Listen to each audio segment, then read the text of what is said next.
ప్రీతి మాటలే కాదు, వేషభాషలు చూసిన నళినికి చిరాకే. ప్రీతి మీద దమయంతి ప్రభావం చాలా ఉంది. ఆవిడ, ప్రీతి కలిసి వెళ్తుంటే చాలామంది తల్లీ కూతులు అనుకుంటారు. అధునాతనంగా ఉండటం అంటే దమయంతికి ఎంతో ఇష్టం. మనం వేసుకునే బట్టలు ఆచారాల్ని బట్టి కాకుండా, మన శరీరాకృతిని బట్టి వేసుకుంటే బాగుంటుంది అంటుంది. జుట్టు ఎవరికిష్టం వచ్చినట్టు వాళ్ళు అలంకరించుకోవాలి అంటుంది. అందులో అందం కంటే సుఖం ఎక్కువ ఉండాలి అంటుంది.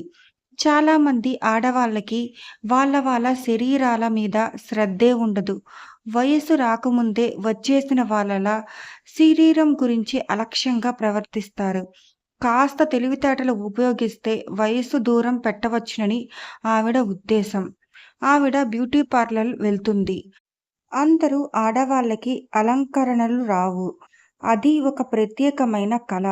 ఆ కళ తెలిసిన వాళ్ళ దగ్గరికి వెళ్లి నేర్చుకోవడం తప్పేమీ కాదని ఆవిడ నమ్మకం. ఆవిడ ప్రీతి కాస్త వయసు రాగానే బ్యూటీ పార్లర్‌కు తిప్పసాగింది.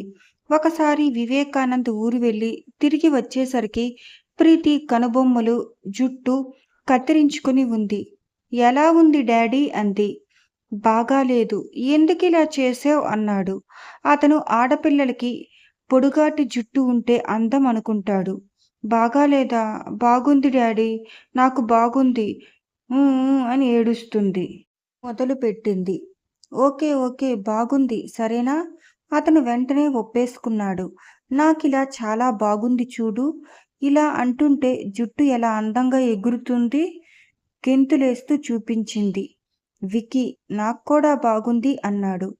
కూతురు ఏ పని చేసినా అతనికి బాగానే ఉంటుంది. అలా అనుకోవడం అతని బలహీనత ఏమో! ఒక్కోసారి అదే ఆలోచనలో పడుతూ ఉంటాడు. ప్రీతిని నేను కసరాలి. నా అయిష్టమేమిటో ఖచ్చితంగా చెప్పాలి అనుకునేవాడు. కానీ అది అనుకోవటం వరకే. వివేకానంద్ జీవితంలో ఆడతోడు లేదు. దమయంతి ప్రీతికి ఆత్మీయురాలిగా, వికీ స్నేహితుడి భార్యనే అధికారంతో ఆ ఇంటి పెత్తనం చేజిక్కించుకుంది. నౌకర్ల మీద తనే ప్రతాపం చూపించేది. మొదట తెలియక ఎదురు తిరిగిన నౌకర్లు వివేకానంద్ ఆగ్రహానికి గురై తర్వాత ఆవిడంటే లోలోపల మంట ఉన్న పైపైకి అతి వినయము నటనగా చూపేవాళ్ళు. దమయంతి ప్రీతి పుట్టినరోజు ఆర్భాటంగా చేయించేది. వచ్చిన వాళ్ళు ఆ ఏర్పాట్లు చూసి దమయంతిని ప్రశంసించుకునేవాళ్ళు. ఆ రూపంగా దమయంతికి ఆ ఇంట్లో ఎంత అధికారం ఉందో వాళ్ళందరికీ తెలియజెప్పినట్లు కూడా అయ్యేది. ప్రీతి మంచి చెడులు బాగా చూస్తూ తనకంటే కూడా ప్రీతిని బాగా ప్రేమిస్తున్న దమయంతిని చూస్తే వివేకానంద్‌కి ఎంతో కృతజ్ఞతగా ఉండేది. దమయంతి లాంటి వాళ్ళకి ఒక అసాధారణమైన ప్రజ్ఞ ఉంటుంది. చేసేది కాస్తైనా కొండంత చేసినటువంటి భావం ఎదుటివారిలో తెప్పిస్తారు. వికీ పట్ల కూడా అంతే అయ్యింది. దమయంతి అంటే క్రమంగా అతనికి చెప్పలేనంత గౌరవాభిమానాలు కలగసాగాయి. కొడుకు పెళ్లికి విముఖత్వం చూపించటంతో దమయంతి ఇరకాటన పడింది. ప్రీతికేం మగపిల్లలే దొరకరా, ఎవరైనా ఇట్టే ఎత్తుకుపోతారు. నళిని మూర్ఖుడు. తను అనుకున్నదే తప్ప ఇంకోటి ఆలోచించని తండ్రి తలతిక్కతనం బాగా వచ్చింది. కొడుకు కోసం వికీ ఉచిత వైద్యశాల కట్టించే ప్రయత్నం చేస్తున్నాడని తెలియగానే ఆవిడ మనసు ఉప్పొంగిపోయింది. నళినిని అతను ఫారెన్ పంపటానికి ప్రయత్నిస్తున్నాడు. అక్కడ చదువు ముగించుకు వచ్చేసరికి కట్టించి సిద్ధం చెయ్యాలన్నది అతని ఉద్దేశం. ప్రీతిని పెళ్లి చేసుకుంటే అంత పెద్ద ఫ్యాక్టరీకి వారసుడవుతాడు. ఆ నర్సింగ్ హోమ్ నిర్వహణ అధికారమంతా అతని చేతికి వస్తుంది. ఓహ్! కళ్ళు మిరుమిట్లు గొలిపే భవిష్యత్తు అది. అలాంటి అధికారం గల నళినికి తను తల్లి అంటే తనకెంత గౌరవం. అప్పుడు అనాథ బాలుర సేవా కార్యక్రమం తన చేతులలోకి తీసుకోవచ్చు. ఈ సేవా కార్యక్రమాల కోసం పడిన కష్టం ఎప్పుడూ వృధా పోదు. ఏదో రూపంగా చేతులలో డబ్బు ఆడుతూనే ఉంటుంది. అప్పుడు తన కారు ఖర్చులు, తన ఫోన్ బిల్లులు, తను స్నేహితులతో గొప్పగా తిరిగిన హోటల్ ఖర్చు వాటిలోంచి వెళ్ళిపోతూ ఉంటుంది. అవి పోను కాస్తో కూస్తో చేతిలో మిగులుతూనే ఉంటుంది. తను ఇంత జాగ్రత్తగా ఎంతో దూరం ఆలోచించి మార్గం చూపిస్తుంటే నళిని మూర్ఖంగా కాలదన్నుకుంటున్నాడు. సంపాయిస్తాడట. ఎంత సంపాయిస్తాడు? నళిని జీవితాంతం కష్టపడినా విక్కీ ఒక్క ఏడాది పెట్రోల్ ఖర్చంత సంపాయించలేదు. ఏ ఇచ్చిన పార్టీలు రాష్ట్ర ప్రసిద్ధం డబ్బుండటమే కాదు, దాన్ని అనుభవించటం కూడా తెలిసి ఉండాలి అనిపిస్తుంది. అతన్ని చూస్తే చాలామంది కూడబెట్టటంతోనే సంతృప్తి పడిపోతారు. అతను ఫ్యాక్టరీ వార్షికోత్సవం చేసే పద్ధతి అనూహ్యంగా ఉంటుంది. అతని ద్వారా పనిచేసే నౌకర్లు ఆఫీసర్ కంటే ధీటుగా, గోటుగా ఉంటారు. అసలు ఎవరిని అడిగినా కంపెనీ ఆవరణలో అడుగుపెట్టి ఏ పనైనా చేయగలగటమే పెద్ద అదృష్టం అంటారు. అలాంటిది దానికి యజమానిగా వెళ్ళే అవకాశం వస్తే కాదనటమా? కాదు. నళిని పొరపాటుగా కూడా అలాంటి ఆలోచన కలలో కూడా రానీయకుండా ఉండేటట్టు తను జాగ్రత్త పడాలి.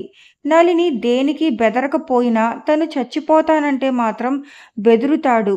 ఆ ఒక్క మాట అతని చేత నిప్పుల్లోనైనా ఉరికించగలదు. ఆ ధైర్యం తనకి ఎప్పుడూ ఉంటుంది. దమయంతి ఆలోచనల ప్రవాహం నుంచి తెప్పరిల్లింది.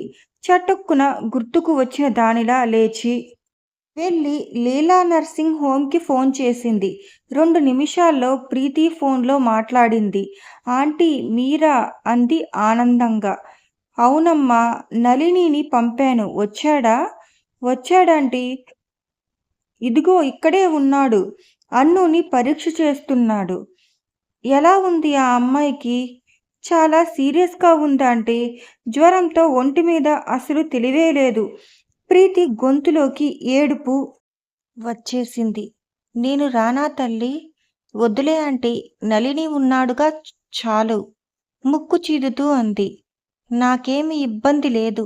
కాస్త తలనొప్పిగా ఉందనుకో. అయినా అదంతా తర్వాతనేగా. Thank you aunty. మా ఆంటీ ఎంత మంచిదో, నేనెంత అదృష్టవంతురాలినో. ఆ మాటలు ముఖస్తుతిగా కాదు, ప్రీతి మనసులో నుంచి చివ్వున పైకి చిమ్మిన కృతజ్ఞతాధార. అది దమయంతికి తెలుసు. ఆవిడికి ఎంతో సంతోషం వేసింది. నేను మళ్ళీ ఫోన్ చేస్తానులే అంది. అలాగే ఆంటీ. నువ్వు ఆదుర్దాపడవద్దు. నళిని ఉన్నాడుగా, అన్నీ వాడే చూసుకుంటాడు. నువ్వు నిశ్చింతంగా ఉండు, సరేనా? సరే ఆంటీ. నువ్వు రెస్ట్ తీసుకో. ఆ అమ్మాయి బాధ్యతంతా నళినికి అప్పచెప్పేయ్. అవసరమైతే రాత్రంతా వాడు దగ్గరుండమన్నా ఉంటాడు. సరేనా? అలాగే ఆంటీ. నేను పడుకోబోయే ముందు మళ్ళీ ఫోన్ చేసి కనుక్కుంటాలే. నేనసలు నళినితో బయలుదేరి వచ్చేద్దామనుకున్నాను తల్లి. కానీ కళ్ళు తిరుగుతున్నట్లుగా ఉండటంతోనే ఆగిపోయాను. అయ్యో అలాగా, మీరు విశ్రాంతి తీసుకోండి ఆంటీ, ఆదుర్దాగా అంది ప్రీతి. దమయంతి ఫోన్ పెట్టేసింది. ప్రీతి ఎంత మంచి పిల్ల! అసలు విక్కీని నళినీకిచ్చి పెళ్లి చేయటానికి ప్రీతిని ఒప్పించడమే కష్టమనుకుంది. అలాంటిది అది సాధించగలిగింది అనే గర్వం, తృప్తి లేకుండా చేస్తున్నాడు నళిని. దమయంతి నిట్టూర్చింది. తన జీవితం ఎప్పుడూ అంతే. ఎదుటివాళ్ళు తన మాటలని చక్కగా అర్థం చేసుకుంటారు, మన్ను ఇస్తారు. ఇంట్లోనేమో దానికి చొక్కెదురు. ఇంట్లో ఇటు భర్తకి, అటు కొడుక్కి కూడా తనేదో చెయ్యరాని పనులు చేస్తున్నట్టు బాధ. నళినితో చిన్నప్పట్నుంచి ప్రీతిని తను ఎందుకు జత కలిపిందో మూర్ఖులైన తండ్రి కొడుకులిద్దరికీ అర్థం కాదు. నళినిని ఇబ్బందట సింగనాదం కదూ. ఏ ఇబ్బంది పడకుండానే వారికి బంగారు కిరీటాలు లభ్యమవుతాయా? బంగారు కిరీటమా? అవును. విక్కీకి అల్లుడయ్యాడంటే ఆ వ్యక్తి ఎవరైనా బంగారు కిరీటం ధరిస్తున్నాడన్న మాటే. అతని ఐశ్వర్యం అలాంటిది. ఆ సంగతి ఎంత చెప్పినా నళినికి అర్థం కాదు. అర్థమయ్యేలా అతనికి చెప్పలేక బుర్ర వేడెక్కిపోతుంది. అవి ఉసురన్నట్టుగా లేచింది. పక్కన పడేసిన చీర హ్యాంగర్లు తీసుకుంది. వీడియోను ఆస్వాదించినందుకు ధన్యవాదాలు. ఇంకా ఎక్కువ భాగాలు చూడాలంటే సబ్స్క్రైబ్ చేయండి. మీ అభిప్రాయాలను కమెంట్లు పంచుకోండి. తరువాతి భాగంలో కలుద్దాం.